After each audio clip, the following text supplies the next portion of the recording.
I stood at the edge of the field, flanked by 2 uniformed police officers. We were up at the Wadebridge estate, 3 acres of fields with a main house with a large garden and a row of 5 stone cottages that stood on the edge of the village of Linwick. The place my husband, Michael, had worked for more than 20 years. A sheet of freezing rain arrowed down the back of my neck, trickling down my spine. My jeans were already soaked through, and the raindrops dripped from the tip of my nose and my earlobes. I thought longingly of home, our house being just a 15-minute walk from here. The warmth of the log burner, curtains closed against the weather, and Tansy snuggled into my side as we read the Ichabod together for the umpteenth time this week. In front of me was a different scene. My new reality.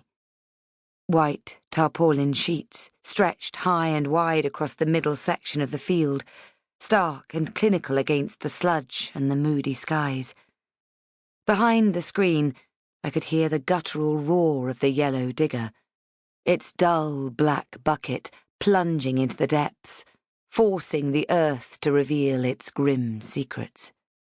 Powerful spotlights illuminated the area of police interest and the wide circle of land around it. The smell of damp, clogged earth stuck in my nostrils and throat, and I fought the urge to gag. I turned away from the field to look at the people who were standing along the track, a public right-of-way that ran directly behind the row of cottages.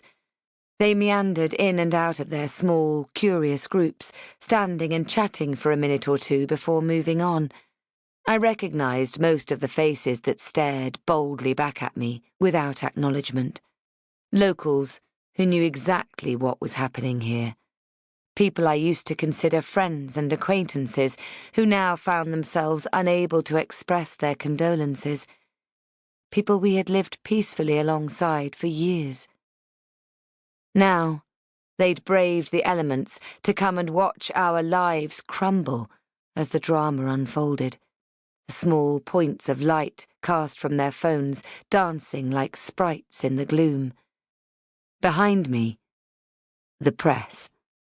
The constant flashes from the cameras were distracting, and every few seconds I'd hear my name being called with a jarring, unwanted familiarity. "Kate! Do you know what they're going to find here? Who's looking after your daughter, Kate? Where's Tansy?" My life was now an open book to these people, a free-for-all. I was no longer a human being.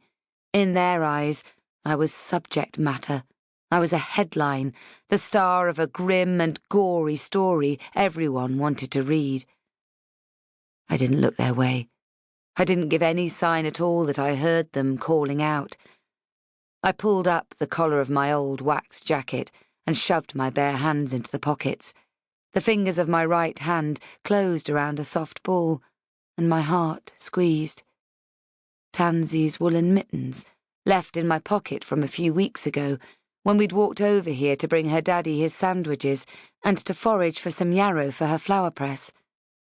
Stomach acid bubbled up into my throat, and I closed my eyes against what was to come, what my 6-year-old daughter would have to face. "Mrs. Shaw, Daily Mail," a man's voice called out, closer than the others. He sounded friendly, sympathetic. "Did you have any clue at all about what your husband did? We can help you tell your side of the story, put an end to all the speculation. What do you say?" I didn't turn around.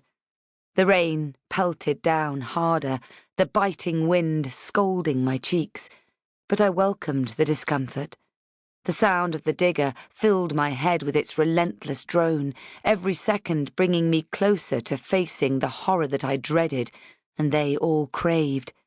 Then, a splutter. The powering down of an engine, and the noise suddenly stopped.